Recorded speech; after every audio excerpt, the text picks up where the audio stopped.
ಕಿರುನೆಲ್ಲಿ, ಭೂನೆಲ್ಲಿ, ನೆಲನೆಲ್ಲಿ.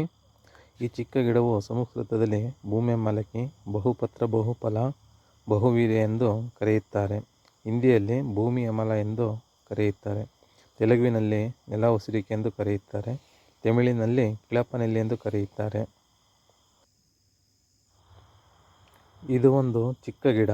ಎಲೆ ಎಸಳಿನ ಕೆಳಗೆಲ್ಲ ಸಾಸಿವೆಯಂತೆ ಸಣ್ಣ ಸಣ್ಣ ಕಾಯಿಗಳಿರುತ್ತವೆ.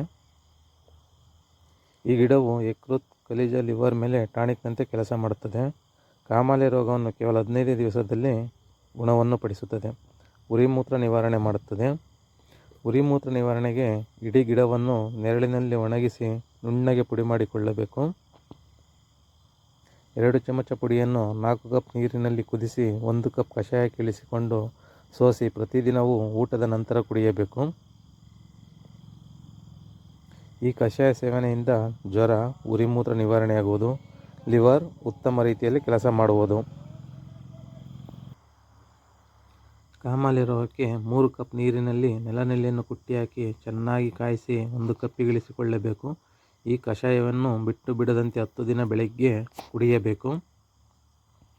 ಕಾಮಾಲೆಗೆ 2ನೇ ವಿಧಾನ. ನೆಲನೆಲ್ಲಿಯನ್ನು ಸಮೂಲ ಕುಟ್ಟಿ ತೆಗೆದ ರಸ 4 ಚಮಚ ಬಿಸಿ ಇರುವ ಹಸುವಿನ ಹಾಲಿಗೆ ಬೆರೆಸಿ 10-12 ದಿನಗಳು ಕುಡಿಯಬೇಕು. ಕಾಮಾಲೆಗೆ 3ನೇ ವಿಧಾನ. ನೆಲನೆಲ್ಲಿ ಸಮೂಲವನ್ನು ನೆರಳಿನಲ್ಲಿ ಒಣಗಿಸಿ ವಸ್ತ್ರಗಾಳಿತ ಚೂರ್ಣ ತಯಾರಿಸಿಟ್ಟುಕೊಳ್ಳಬೇಕು. 1 ಚಮಚ ಚೂರ್ಣವನ್ನು ಹಸುವಿನ ಹಾಲಿನಲ್ಲಿ ಬಿಸಿ ಮಾಡಿ ದಿನದ ಬೆಳಿಗ್ಗೆ ಸಂಜೆ 2 ವೇಳೆ ಕುಡಿಯಬೇಕು. ಪಥ್ಯ. ಇದರ ಔಷಧಿ ಸೇವಿಸುವಾಗ ಜಿಡ್ಡಿನ ಪದಾರ್ಥಗಳನ್ನು ಆಹಾರದಲ್ಲಿ ಉಪಯೋಗಿಸಬಾರದು.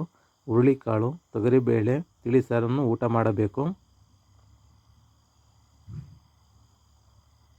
ದಿನದಲ್ಲಿ 2 ಎಳನೀರು ಇಲ್ಲವೇ 2 ಕಪ್ ಕಬ್ಬಿನ ರಸ ಸೇವಿಸಿದರೆ ಉತ್ತಮ ಗುಣ ಕಂಡುಬರುವುದು. ಕಾಮಾಲೆ ರೋಗವು 15 ದಿನದಲ್ಲಿ ಗುಣವಾಗುವುದು.